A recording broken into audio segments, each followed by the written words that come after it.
It's Mandy Kirk, your favorite creative producer. Welcome to Moving the World. In this episode, Marv Cunningham sits down with Ninaad Acharya, CEO of Fulfillment IQ, to talk about the metric that defines every warehouse: throughput. They go into what actually increases it, what looks impressive in a demo, and what it really takes to scale AI. It promises to be a great conversation, so let's get moving. Hello, I'm Marv Cunningham. I'm so excited about this discussion that I'm going to have with Ninaad. We're going to talk about maximizing throughput, automation, and warehouse performance, as well as the impact and some of the challenges with AI as we move into this episode. Both Ninaad and I have spent, I think, most of our lives on the supply chain side, right, Ninaad? Yep. And so we're going to try to discuss some key points, right? Like really proving an ROI in a facility and making it easy. How do we scale AI? I'll say the unglamorous prerequisites to AI success, both the clean data, the strong governance, and usable systems. And in fact, Ninaad and I were with a customer yesterday talking about this very specific thing.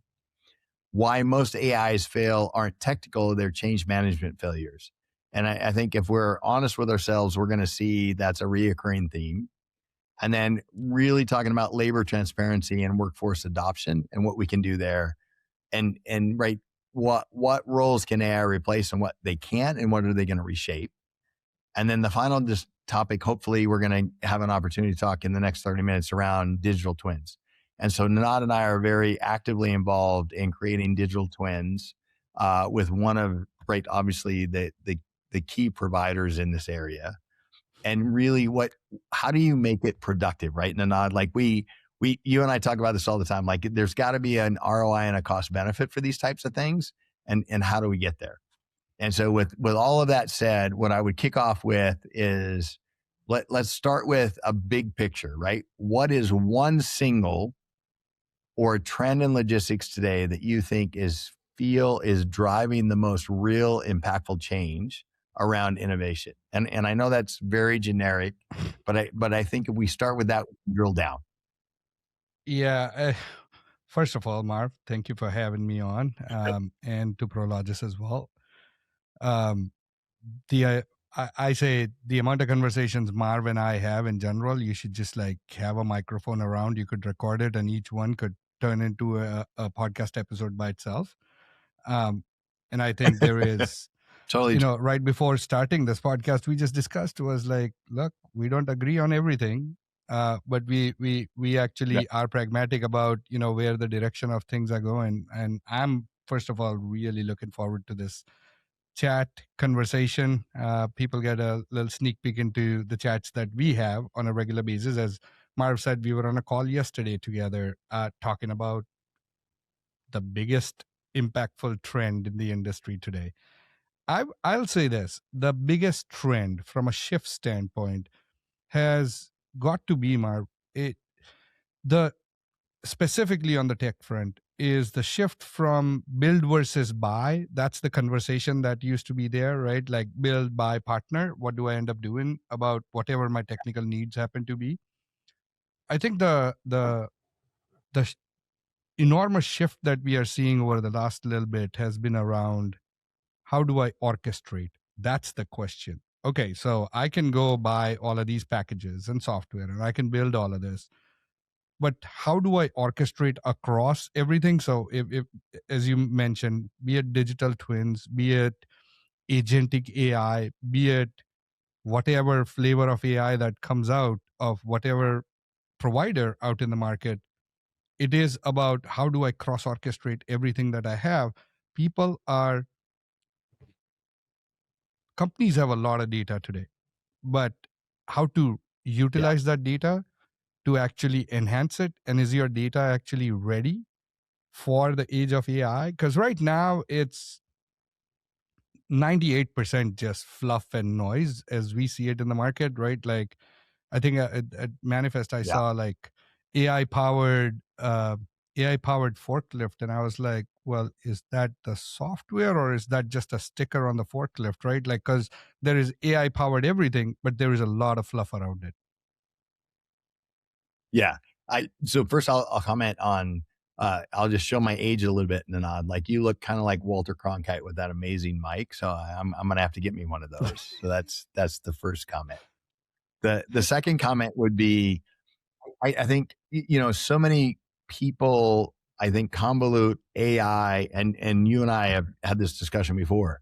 AI comes in many different flavors and context. Then there was machine learning as well as just basic algorithms, right? And I think there's a misconception about what and when and what we're actually using, because AI for you and I have a very specific connotation, right? If we turn it back to like machine learning, that's very different. And most companies, I shouldn't, well, maybe not even most, several companies were using that a long time ago, and then basic algorithm and understanding, right? And so I do think oftentimes AI is overused relative to what they're saying. Just like you mentioned, AI fork truck operations, like you and I were slotting 20 years ago and putting things in spaces, right, based on their relative turns and the speed at which they're leaving the warehouse. I wouldn't Exactly. consider that true AI, right? And I think you would agree with me. Absolutely. I mean, look, there is, Marv, on that very specific topic, I'll say the industry at large, right? Like, so we have had traditional mathematical algorithms that most softwares provide that will say, well, how should you slot something based on your velocity, products, capacity, availability, all of that stuff, and where should things go? And we have always been really good at actually managing that, or at least over the last 20, 25 years since the advent of computers, right? The opportunity is always Yes. to go, how much further can I go? And so there is the machine learning side of the equation, the data science side of the equation, which has been around for a while. At least for the last 10-15 years, it's been accessible to companies to be able to do that. But the fundamental to some of that is, do you have the right data that is available to be able to do that, right? Like, and if you aren't doing that yet, right, like the traditional stuff, well, you might find it really hard to go through the adoption cycle that is necessary with the agentic AI model, because it requires data even more abstracted out of that, right? So it is a really interesting time, as people talk about AI right now. Yeah, I think like to your point, yesterday we were talking with a very large customer for both of us, extensive knowledge. And right, the fundamental premise is what is the architectural design for the data that you need to actually implement AI? Then ultimately, what is the prioritization of what you're trying to solve, right? What is the biggest problem statement that you're trying to use with that data to solve? And I think those are some keys that we've got to drive out with the customers, right? And maybe with that, Ninaad, like this will be an interesting question, right? Because I think you and I will have different, maybe difference of opinions, right? What's a signal or a trend that you feel isn't appreciated, talked about enough, but is going to play a big part in what the future of warehouse operations looks like? And once again, very generic, big picture idea. And so I'd love to hear your thoughts around what do you think a majority of, right, I'll say the supply chain industry is missing that they should be more focused in on?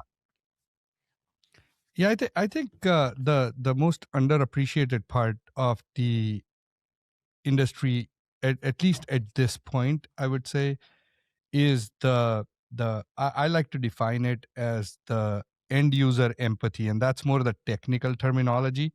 But I would say more so that operators mindset of, like, there has been so much, we do operational research scientists, and there are people that actually work on user experience design and whatnot, but we don't actually capture what it takes for an operator to be on that warehouse floor, that environment, and the interactions that they have through the entire day of coming into the job.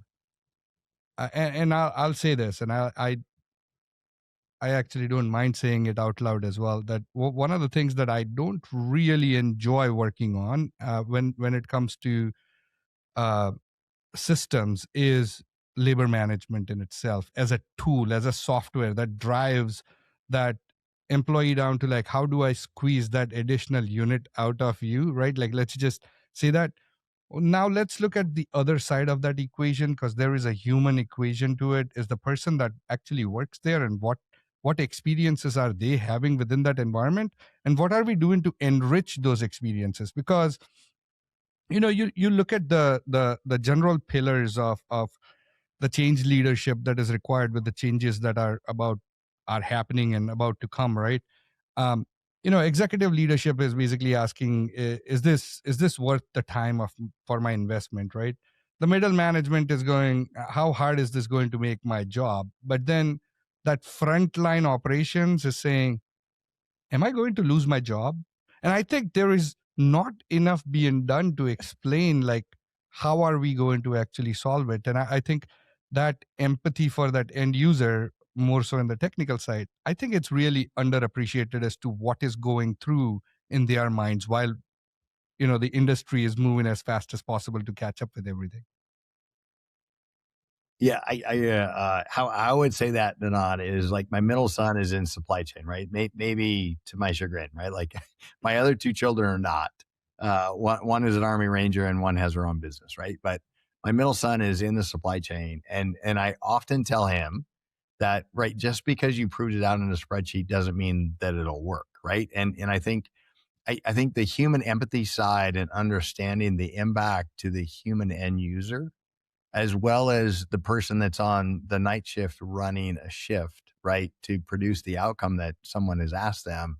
That's really, I have these 6 P's: prior proper planning prevents poor performance, right? And so those are my 6 P's. I think that fundamentally wins out, right? Like if you can execute against something, but it requires very specific understanding on the data that you just mentioned. And I think we'd be remiss if we didn't dive deeper into that, Ninaad, right? Like, so when you and I think about AI, since it is literally the topic of the decade, right? I think our CEO of Prologis mentioned, in the Q4 earning results alone, I think of the Fortune 500 companies, 1,700 plus times, right? AI was used, right? And so the question really is, everyone says AI works, but what's the difference between AI that demos well and AI that actually increases throughput inside an operating or labor constraint warehouse? Or maybe better said, what is it that generates, right, a return on your investment that improves your overall operational efficiency? Yeah, I mean, look, I'll be blunt about this, right? Because I think the industry needs more honesty on this side of the equation a little bit. Uh, I can demo an AI solution in 20 minutes and make it look incredible, right? A chatbot answering questions about your SOPs, right? Like you could do that, right? Like with a Copilot type tooling right now. A dashboard that's predicting tomorrow's volume with a beautiful chart. And think of it this way, to what you're saying, right? Like, so then you deploy it into a building where 12 people didn't show up for their first shift, let's just say. The data is 30 minutes stale because the WMS, the job didn't run. The conveyor is down in one of your zones since 10 a.m. and the shift supervisor has been doing their way for the last 15 years. Honestly, their way has worked pretty well. Let's just, what they have done has worked really well. So yeah, the AI part is really critical, but we can't really just say AI is just going to go ahead and replace all of this. This is where the demos are just demos at that point, and it looks cool and shiny object. And I think we need to see some of that maturity curve happen before the adoption and the scale of adoption will increase, right? You and I have spent years inside pretty complex fulfillment operations, right? And everything looks great on that initial pass because you take all the variation of you don't take in consideration that 12 people are going to be gone today.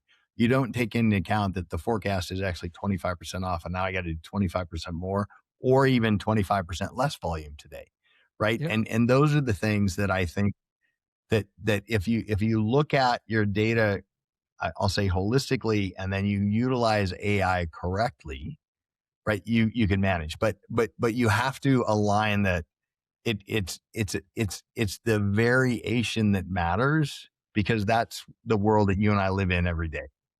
I this is something that I'm constantly lately preaching. I'll just say this, right? Like, just if you think about data, let's think about your WMS, right? Like a standard tier one WMS has about 700-800 database tables that actually have all the things that it requires to manage things. And then within those tables, let's multiply that by at least 50 different fields that are populated in, or on average, let's call it 50 fields, right? Well, you have this order of magnitude, the amount of data, and it's all transactional. It's all real time, right? um, I can't have data that's 10 minutes old, right? Like, it's got to be real. Well, AI can't really operate in that environment. It's too much information for them. So there is, and I'll use the term, the semantic layer, right? Like this understanding of pulling all of that information into something that's meaningful that AI can have conversation with, right? And so the question is, Yeah. right, everyone, the difference between something that demos really well and, is it actually impacting efficiency, throughput, execution, right? It's going to come down to one, does it work on this messy data that I have, the real world imperfect data that I need to now abstract and somehow make it real? I think it is highly underappreciated as how much people aren't ready for this, right? Like, I know it as a fact. It's not some cool chatbot sitting on top and reading SOPs. This is about executional reality. The AI has to meet you where you are and not go to it, right? Like, so if I'm in Microsoft Teams and that's where I operate, that's where I need it to be. If I got a clipboard and a radio walking on the floor, well, what's AI going to do with the clipboard and the radio where I need to be informed at that point, right? And the Yeah. second thing, and this is where a lot of stuff dies. We can have the shiniest thing deployed on the floor. If you don't win the trust of the person, does the person on the floor trust it, right? Enough to change their behavior. Exactly. Or else you can have a $10 million initiative. Yesterday we heard $100 million number, right? It's going to go die. We did. Yeah. And I think that's one of the keys, right? Like it's one thing to have a very sophisticated system, maybe is like AI, to drive something. It's another to drive the change management at the local level, at that ops manager that's running night shift, to actually execute against it. And more importantly, like you just said unequivocally, that they believe in, right? And that's where we're going to have to get to. And so when we think about that, right, if we go to warehouse productivity, this is the key point. Like, it's not just labor anymore, right? Like, it's the space, it's the land and construction costs. Construction costs are rising, right? Like, I work at Prologis. Our primary income is around, right, building our buildings and what that cost is. That construction cost has gone up significantly in the last 3 years, right? And so literally every cubic foot matters for our customer. And so, having said that, Ninaad, how do you think AI can help operators maximize not just the space utilization, but while we're still thinking increasing the speed and accuracy of that building throughput? Yeah, I mean, slotting, first of all, right? Like, let's go back to like the foundational stuff. Let's not talk about all the fancy stuff, like your dock optimization, your slot optimization, your replan optimization, your labor optimization, right? And this is, when I say this is not AI. This is your foundational models, right? Like your ML that your AI can converse with. This is before you get into signals around, people are out there kind of making promises of like, oh, we can predict your labor changes that are going to happen 2 weeks from now, and your AI is going to basically help you with it and go out and hire people and all of that stuff, right? Like, before all of that, the foundations need to get really corrected, because without all of those pieces correctly in place, it actually is not going to give you the highest value. um, that's one of the things from a utilization standpoint. it's all still basics. Lean doesn't change, right? Like it's just the equations, right? If you your cost as you calculate today in North America, labor being the highest, right? As you move to other parts of the world, the equation changes where the labor is not the highest part of your expense, right? Like it's other line items that go into it. And it's so what environment do you exist in and where that opportunity happens to be, that's what you need to optimize. And it is still standard models. I mean, Marv, you and me have dealt with it, no naming names, but well, we have seen sites that are 500,000 square feet still running on Excel spreadsheets, right? I mean, that's where the opportunity for utilization still resides, in your very traditional lean principles and systems thinking, to be able to, bring those to the tables, and you solve a lot.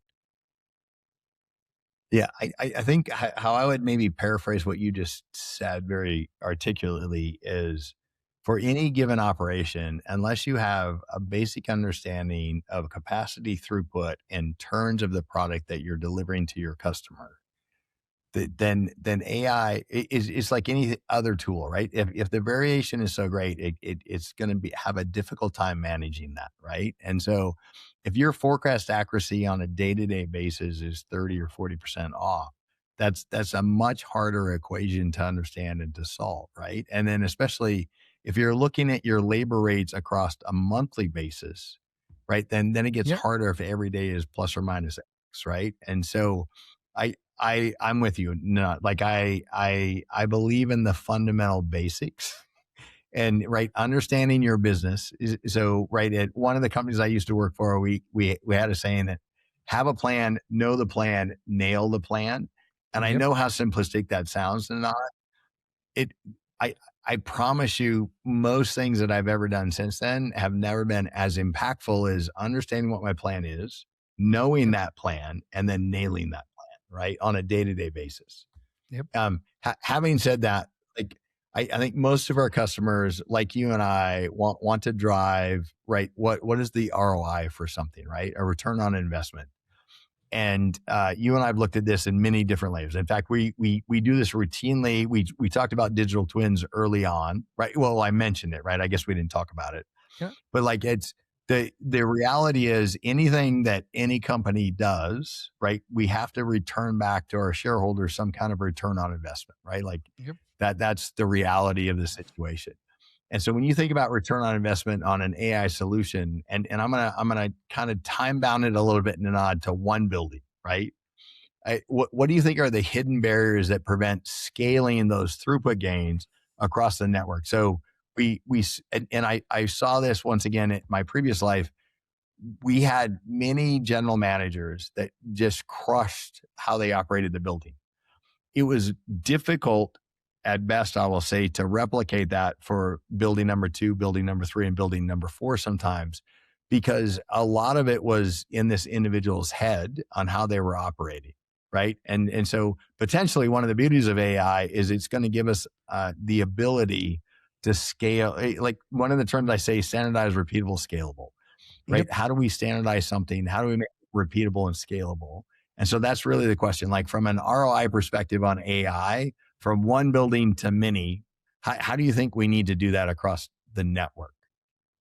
I think it is the tribal knowledge aspect of it, right? Like, so let's now, I know I spoke a lot about machine learning as an example, but if we are starting to set ourselves up for the future, right? Like where things are going, um, the tribal knowledge part of almost anything that you do inside your business, right, has got to be consumed into your own business context layer, right? Your operational knowledge. How do you institutionalize that for AI? I think so. There is the structured data of your systems. We spoke about, the equation of like machine learning models, etc. But I think more critical, and this is usually the secret sauce for every business, it is the knowledge of your people. And you can write all the SOPs in the world that you want, it's really hard to distill that down. Working towards that collective memory, and what I mean by that is one of the areas that we are tackling, right, together, um, specifically you brought up digital twin and working with NVIDIA to actually, with their ecosystem to actually do the digital twin side of the play to say, well, how do I simulate a facility and kind of make it repeatable? So from a repeatability standpoint, I think if you look at your industrial engineering solution design type of resourcing, before you even get to the supervisor, right? Because you abstract a level above that planning group. How do you institutionalize the knowledge that they have? Because your rock star industrial engineer that's actually helping you put together the plan, after 20 years, when they walk away, well, there goes your 20 years of plan. Now we have the opportunity to be able to kind of make it time immemorial, right? Like to be able to access that and then combine it with additional data points from the industry, so you're not stuck in time. You are actually bringing additional information to say, well, how am I going to now do the design, and then layer in all these other added capabilities. I think that's what creates that repeatability within that you're looking for. It's how do I simulate sites the best I can. I heard a number recently, Marv, while at Manifest. It was in one of our podcast recordings as well.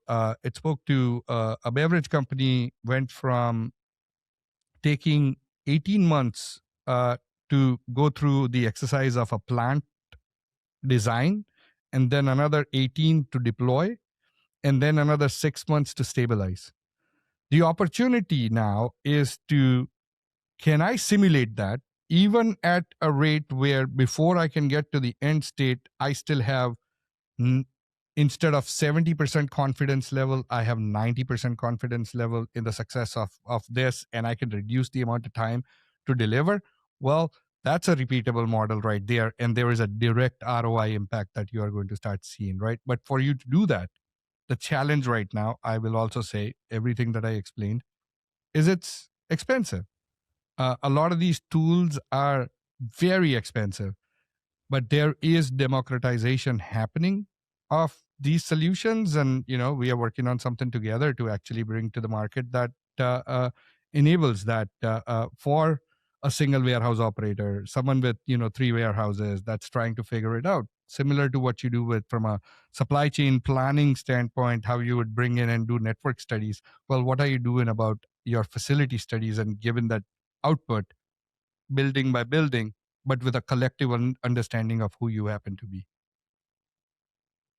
Yeah, I think early days when I was working with maybe the world's largest retailer, my boss at the time, who I would consider like a true supply chain expert, right? One of my hardest goals ever, Ninaad, was he challenged me. I want standardization without losing innovation.